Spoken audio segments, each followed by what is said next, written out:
Olá, começa agora o Desbravando Taubaté, o programa que explora os 4 cantos da cidade, mostrando histórias através da arquitetura, do patrimônio e da cultura. A nossa equipe veio hoje aqui até Quiririm para mostrar histórias e também tradições e vamos conhecer algumas construções que remetem ao estilo de vida italiano aqui da colônia. Vai ser um programa imperdível, você vai desbravar e saborear com a gente os encantos desse pedacinho da Itália. Então vem comigo que são 2 programas especiais e o Desbravando Taubaté está no ar.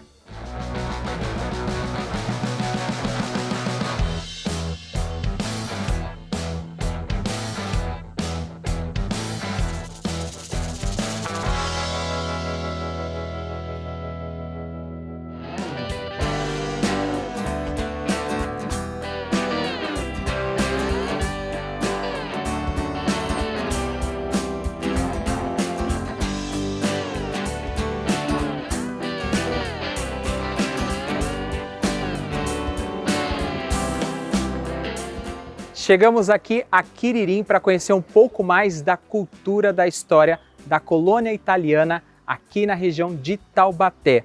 Eu estou aqui no pátio do Casarão Indiani e eu começo o programa de hoje conversando com a historiadora Fabiana Pasini. Fabiana, seja bem-vinda novamente aqui ao Desbravando Taubaté.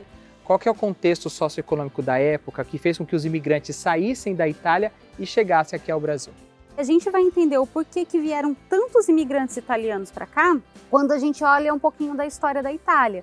Então a Itália, durante muito tempo, ela vai estar passando por conflitos, então é a época da unificação italiana, deles discutindo como que seria o surgimento da nação, grupos internos que não concordavam e a população acaba pagando um preço muito alto por conta disso.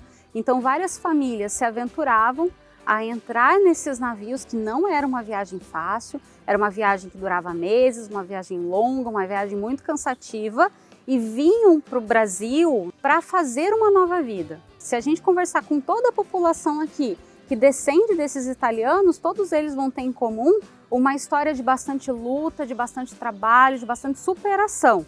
Mas em especial, por que a escolha aqui dessa região de Quiririm? Originalmente é uma região onde era uma fazenda. Essa fazenda era de propriedade de Francisco de Paula Toledo. Ele foi político, ele foi proprietário, ele foi uma pessoa bastante influente no seu tempo. Essa sua influência valeu com que ele tivesse contatos no governo e tivesse facilitado que as suas terras acabassem se tornando um núcleo colonial. O governo entrou, em acordo com esse proprietário e acaba adquirindo metade dos lotes dessa fazenda. O governo, quando ia fazer essa distribuição, entre aspas, porque não é uma distribuição efetiva, porque tinha compra, as pessoas tinham que pagar, ele conseguia oferecer melhores condições de compra para esses colonos. Não estou dizendo em momento nenhum que as pessoas que se estabeleceram no Quiririm tiveram uma vida maravilhosa, porque o Quiririm, durante muito tempo, foi considerado uma terra ruim. Então é a terra onde alaga, é a terra onde não é boa para plantar por conta disso. E os imigrantes que vieram para cá transformaram o que muitos olhavam como uma característica não boa em característica propícia para se desenvolver. Então hoje a gente tem esse lugar desenvolvido, esse lugar bonito, que tem toda essa história, mas foi usando dos conhecimentos que eles já traziam da Europa, da necessidade de sobreviver e viver melhor, que tudo isso acabou prosperando.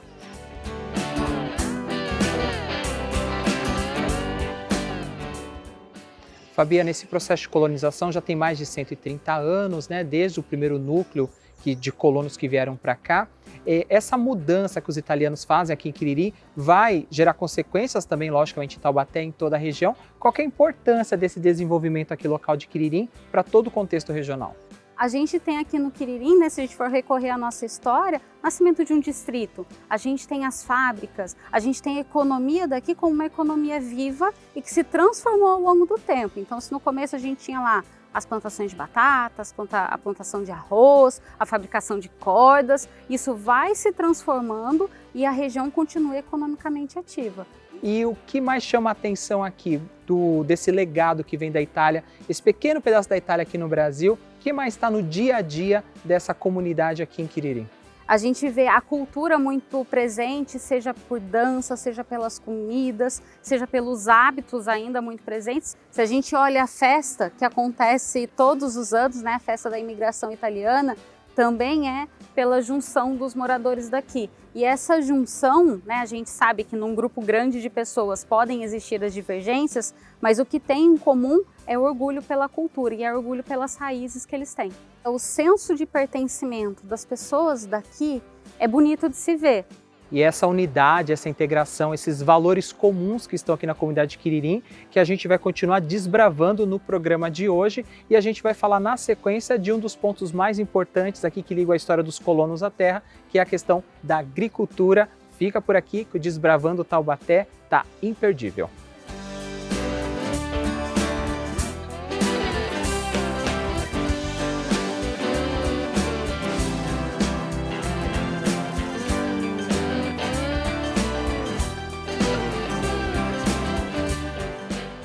E a gente está num outro espaço aqui, porque a gente vai falar de uma relação muito importante do italiano com o solo brasileiro.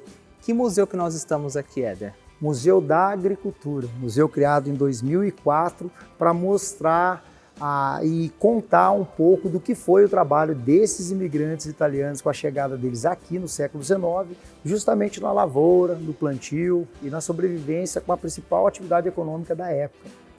Então, quais são as primeiras culturas, as primeiras lavouras que se estabelecem aqui na região de Quiririm e que os colonos passam a desenvolver? Bom, com a chegada deles aqui, eles tinham, no mínimo, né, loteado a fazenda, distribuído os lotes, cada um foi prosperar na parte de agricultura.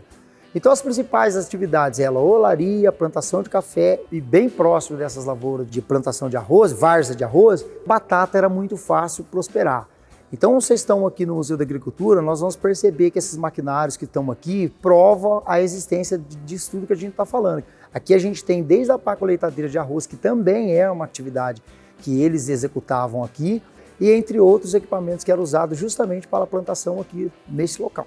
Esse aqui é o cultivador de discos, né? Basicamente ele quebrava os terrões que impossibilitava de você fazer o lançamento das sementes na terra. Do lado aqui a gente está vendo várias espécies de arado, cada um com uma função diferente. Ao lado aqui a gente está vendo aqui a arrancadeira de batatas, né? Basicamente a função da arrancadeira era justamente isso. Na época da colheita, retirar da terra essas batatas. Trazendo essas batatas, e depois é feito o processo de limpeza para o ensacamento dessas batatas. Éder, também aqui no museu a gente encontra maquinários mais pesados, maiores. Por exemplo, aqui, né, esse equipamento, o que é ele, para que ele servia? Olha, batedeira ou trilhadeira, você escolhe o jeito que você quer falar. A função dele, basicamente, era a limpeza dos grãos de arroz e feijão.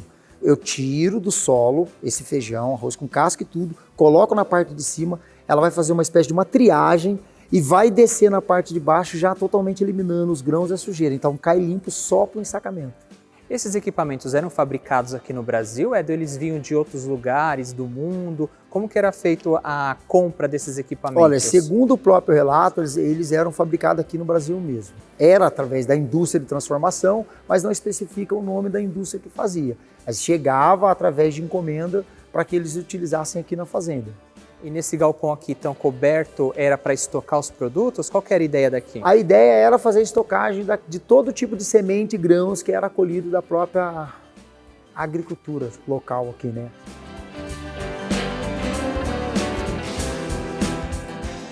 Além da agricultura aqui, a gente também tem um acervo de veículos, porque também aqui é um museu do transporte.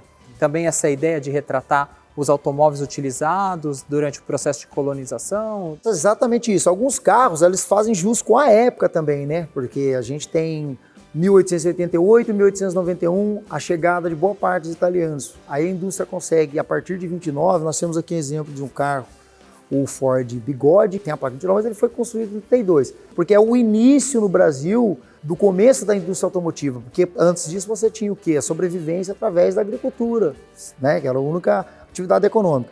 Aí depois lá mais um pouco para trás nós temos o Ford Gordini aqui, que apesar de no mundo ser fabricado pela Renault, no Brasil foi licenciado a sua fabricação através da Willys. Nós temos também veículos de tração animal, como os primeiros que estão vendo ali, o Calessa, o Trolley, são veículos de tração animal, que era usado para carregar as pessoas que trabalhavam, moravam na fazenda, né? O burro de carga, ele simboliza também o meio de transporte, que é o último que está ali, né? Agora a gente vai conhecer a fábrica de tijolos, modelos de tijolos que eram feitos também aqui em Quiririm, para a gente conhecer um pouco mais desse museu importante e imperdível aqui em Quiririm.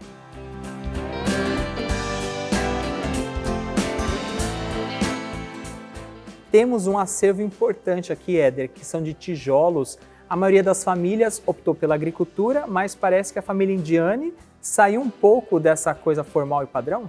Após a construção do casarão, que iniciou em 1897 e 1903, ficando pronto, a família do Sr. Gaudêncio Indiani já partiu para a parte de atividade de olaria, né? Como vocês estão vendo aqui no fundo, várias famílias têm tijolos aqui como atividade de olaria, mas o principal ícone foi a família do Sr. Indiani. Eles trabalharam por muito tempo, a gente tem olaria desativada, né? Tanto aqui indo para o restaurante alentejano, como nessa rua aqui onde a gente está, paralelo com a Libra Indiani também, além da várzea, onde eles tiravam a matéria-prima, era a olaria onde eles faziam esses tijolos aí. Boa parte das casas aqui, das construções, são feitas com tijolos produzidos aqui mesmo. Produzido aqui mesmo no Quiririm, é o Made in Quiririm. Tem vários formatos de tijolos, a gente tem um modelo aqui que a gente vai mostrar e esse chama bastante atenção, Éder. Por que esse tijolo é tão diferenciado e qual a importância dele aqui para a história do casarão dos indianos? Da transição do casarão para o museu, ele foi implementado justamente nos muros que estão ali do museu. Então ele foi fabricado justamente para ganhar uma sustentação da coluna. Se a gente olhar ali, ele é justamente no meio. Você tem a parte de cima, a parte de baixo que é a base, e ele é colocado no meio para sustentar uma coluna da outra. E o que chamou atenção é o modelo escolhido por eles mesmos. Foi uma decisão deles mesmo de criar esse modelo de design para colocar ali. Não tem mais fabricação desse tijolo, né? Mas esteticamente é muito bonito. Éder, quem está assistindo o nosso programa, tiver alguma peça que se encaixa aqui, seja no transporte, na agricultura, nessa parte de tijolos, quiser fazer alguma doação aqui para o museu, vocês aceitam esse tipo de doação? Olha, a gente tem hoje uma comissão de acervo que julga cada item que cada cidadão queira doar para o museu. Traga, a gente vai passar pelo crivo dessa comissão, sendo constatado que tem ligação e não vai descaracterizar o museu, a gente recolhe isso cá e faz a inserção dentro do nosso museu. E quem está assistindo o nosso programa se interessou, quiser visitar esse espaço, como é que faz, como é que funciona? Vem até o local, é recebido ali pela frente pelos nossos funcionários, a pessoa registra o nome e pode optar por uma monitoria guiada, onde os nossos servidores ou estagiário acompanham explicando a história, ou ela pode simplesmente optar por ela e interagir com o local, né? Tirando foto, lendo, porque todas as peças nossas têm textos, têm legenda, então é autoexplicativo, não é difícil de entender, entendeu? Então ela tem essas duas opções.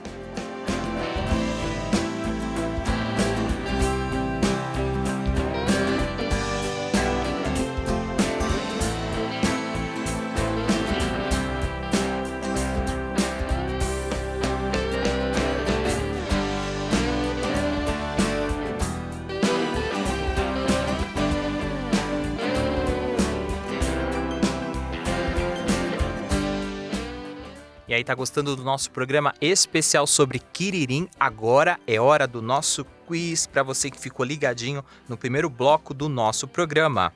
A pergunta de hoje é: quem era o proprietário das terras de Quiririm antes do início do processo de colonização italiana?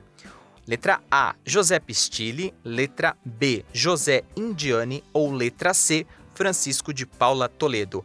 Vai pensando na resposta que depois do intervalo a gente traz a informação correta.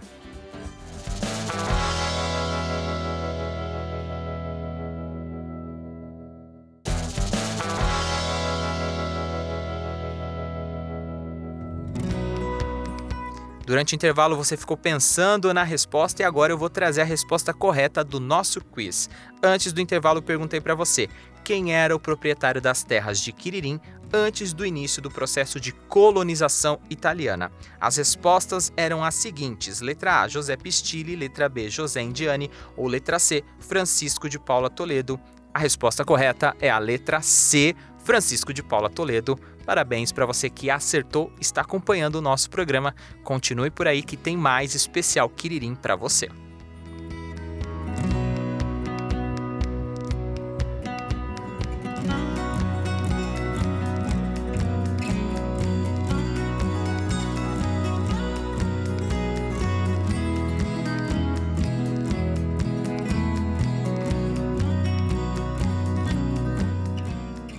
A gente já conheceu um pouco da história da colonização italiana aqui em Quiririm, também já visitamos o Museu da Agricultura e agora a gente vai conversar com o seu Alair Corbani, que é um dos moradores mais antigos aqui de Quiririm, nasceu aqui na época que ainda era distrito e vai contar pra gente as histórias e vivências aqui nesse espaço. A gente está dentro do Museu do Casarão Indiane e aqui tem várias peças nesse espaço da maquete, que são peças feitas pelo seu Alair. Seu Alair, obrigado por receber a nossa equipe. O senhor nasceu em Quiririm. Como que era a vida aqui anos atrás?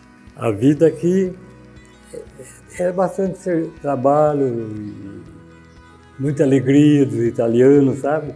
Famílias muito unidas, os compadres, comadres. Hoje não tem mais compadre nem comadre, sempre existia muito. Eu, por exemplo, na minha infância, eu tive só alegria, certo? Era uma família simples, mas sempre alegre. Seu Alair, o senhor estudou aqui em Quiririm? Estudei, na época era Grupo Escolar de Quiririm. Eu estudei ali, tirei o diploma ali, em 1943, trabalhei ali como funcionário da escola e me aposentei ali. Eu era servente de manutenção de limpeza. Aqui em Quiririm também o senhor trabalhou com comércio? Como que foi essa história? Comecei na lavoura, limpando plantação de arroz, certo? Aí tinha um armazém ali. Posso mostrar o armazém? Pode mostrar. Esse armazém aqui era de um espanhol, Luiz de Castro. Aí um dia ele falou pro meu tio: ô velho, eu tô com dó do menino trabalhar na lavoura. Fala para ele se ele quer trabalhar no balcão aqui, que eu ensino ele. Aí trabalhei até 46 no armazém. Depois teve uma fábrica de corda dos indianos, aí também trabalhei 10 anos lá.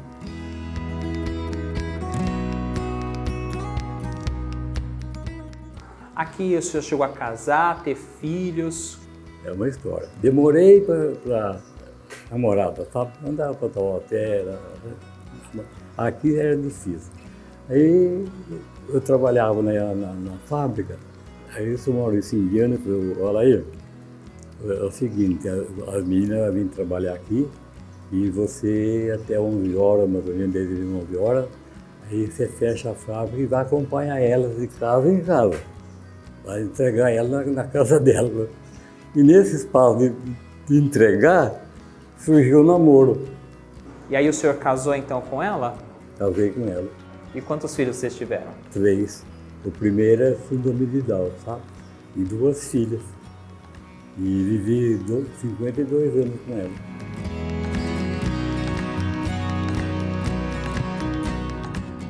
Depois de aposentado, o seu Alair começou a fazer essas peças. O senhor utiliza argila para fazer essas peças, seu Alair? Argila. Tem uns 7 anos mais ou menos, o senhor construiu essa maquete aqui. O senhor tem várias peças, algumas em casa, né? O senhor estava me contando. Uma boa parte delas estão aqui na casa, no casarão. Só que foi o seguinte, quando eu era criança, a gente ia nadar no Ribeirão, a gente tirava uma barrinha e fazia figurinha para passar a hora ali. Depois eu estava com 80 e poucos anos já, e comecei a fazer figura de presépio, o rei da figurinha. E fui fazendo. Aí só encomendava. Eu fazia figura de presépio. Aí vou fazer o Quiririm, como era o Quiririm na década de 30. Seu Alair, além de fazer esse artesanato, que é uma questão estética, trabalha com a arte, esse projeto de maquete também ajuda a preservar a memória? Ajuda. Te lembro das famílias, das colegas de infância, jogar bolinha, pular cela, jogar fortapião, né? Pega-pega e futebol, né? Aos 93 anos, o que o senhor mais sente saudade aqui de Quiririm? Eu tenho saudade do tempo meu, do salãozinho. Até eu desenhei o salãozinho, sede do Esporte Quiririm. E uma amiga minha, Stile, passou numa tela e me deu de presente. Agora estou reformando o salãozinho para voltar como era. Esse salão funcionava o quê? O Esporte Clube Quiririm? É a sede do Esporte Quiririm.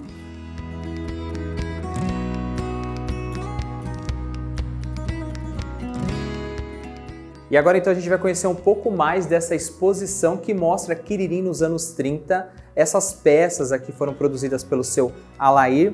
Seu Alair, a gente tem várias peças aqui que chamam a atenção. Aqui, ó, que prédio que é esse aqui? Isso aqui é a Casa Castilho, no Secos e Molhados, sabe? Aham. A estrada de ferro passava aqui, ó. Então tinha uma estação de embarque e desembarque aqui. E o trem, ele fazia que trajeto? O senhor lembra para onde que ele ia? São Paulo, Rio. São Paulo, Rio. Então aqui era o meio do caminho praticamente, né? Aqui a gente tomava banho, pescava, viu? Era limpinha, você entrava com água pela cintura e enxergava o pé, era limpinha a água. O senhor morava na rua principal aqui, seu Alair, que era representado, ou o senhor morava numa travessa? Casa 31, aqui. Essa é a rua principal aqui do distrito, né? A rua do meio que o senhor chama. Do meio que chama. Tá. O que mais que a gente tem aqui que chama atenção para a época, que o senhor lembra que era bem importante? A escola, né? A escola que o senhor estudou, né? É. Aí o senhor fez até que ano aqui? Aí, do primeiro ano até o quarto ano. Aí era grupo escolar de Quiririm, depois que passou o César Costa. Tem uma paixão aqui do senhor, seu Alair, que é o estádio aqui do Quiririm. Deixa eu pegar aqui. O senhor chegou a jogar? O senhor chegou a ser Joguei presidente? dos 15 anos até os 45. E aí o estádio Depois... ainda tem hoje em dia? Tem.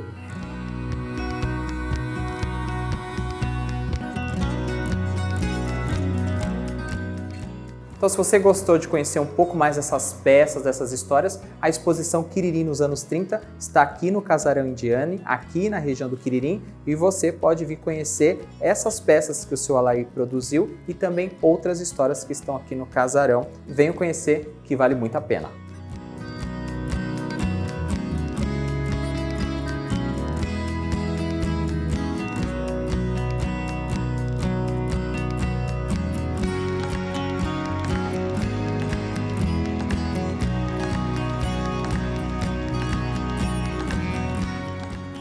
Para falar de cultura italiana, quem visita aqui o Quiririm, um dos pontos que mais chama a atenção é o Museu da Imigração Italiana. Eu vou conversar com a Ana Gadioli, que é coordenadora aqui do museu e vai contar para a gente mais histórias desse local tão importante. Aqui é um museu hoje, está funcionando atualmente, mas antes era um casarão de uma família muito importante que morou aqui em Quiririm. Em 1897, o seu Gaudêncio Indiani, né? O imigrante italiano que chegou aqui em Quiririm, ele inicia o processo de construção do casarão, né? Em 1897 e vai até 1903. Ana, quando a gente chega aqui no Museu da Imigração, o primeiro degrau tem uma inscrição, abril de 1903, né? Essa é a data de quando termina a obra? Sim, Aprile 1903. Quando eles concluíram a obra do casarão. Aí a dona Blandina, a esposa do seu Gaudêncio, ficou muito feliz, porque ele fez o que ela queria, né? Ela queria um sobrado igual o que eles tinham, né? Na Itália. Eles são da região da Lombardia, então lá era típico esses casarões, com essas janelas, arquitetura bastante típica da região da Lombardia, região norte da Itália. E aí eles ficaram morando aqui até 1958, né? E aí depois dessa data o casarão ele fecha as portas, né? Fica, né? Abandonado. E aí no início da década de 80 é declarado utilidade pública. Um pouco mais à frente, na década de 90, a prefeitura, né? Junto com uma organização, né? De imigrantes italianos, eles iniciam o processo de restauração e reforma e ela aconteceu. E a prefeitura entregou, né? Esse processo de restauração em 26 de abril de 1996.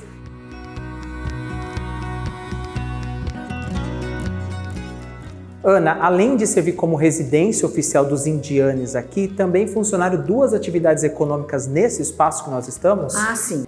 A olaria, a fábrica de cordas e depois criação de gado também. A olaria, eles forneceram, né, os tijolos para a construção da estrada de ferro central do Brasil, que passava aqui, né, a uns 300 metros daqui, e vendiam, né, cordas para a região de Minas Gerais, Porto Alegre também, né, foi bastante valiosa a contribuição da família Indiani aqui para Quiririm, viu?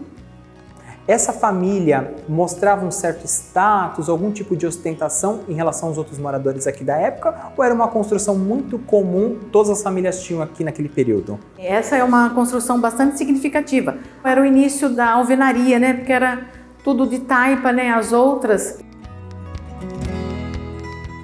tudo que tinha que ser resolvido era aqui. Então era uma casa fundamental aqui para a região, né? Quem me contou foi o seu José Indiani.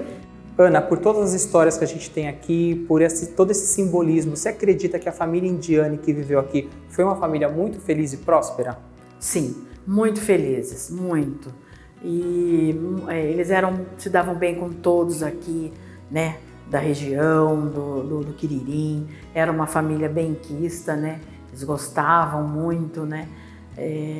Muito trabalhadores, venceram mesmo, prosperaram.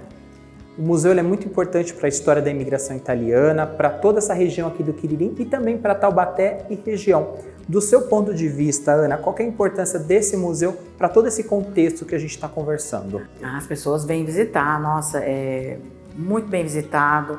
Pessoas aqui do Vale, de várias regiões aqui do estado de São Paulo, Rio de Janeiro, até da Flórida, França tivemos no mês passado. Então é muito importante aqui também, porque a pessoa vem visitar e vem, né, comer, né, nos restaurantes aqui. Gostaria que você fizesse um convite, então, para quem está assistindo o nosso programa, para vir conhecer aqui o Museu da Imigração.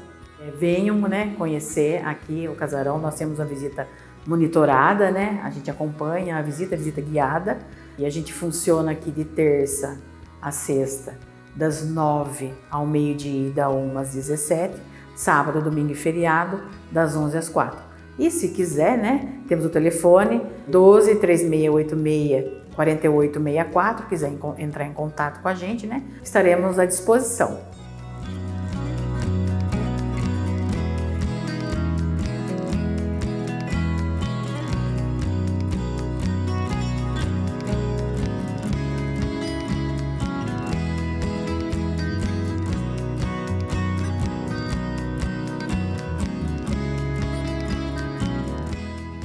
E aí, tá gostando dessa aventura? Tenho certeza que sim. Ainda tem muitas histórias e curiosidades para contar deste local incrível. Então, desde já, vou deixar o convite para a gente se encontrar na parte 2 no programa especial Desbravando Taubaté Quiririm. A gente vai continuar mostrando mais detalhes da cultura da colônia italiana aqui na cidade de Taubaté. O convite já está feito, eu te espero no nosso próximo programa. Muito obrigado pela sua companhia e até lá!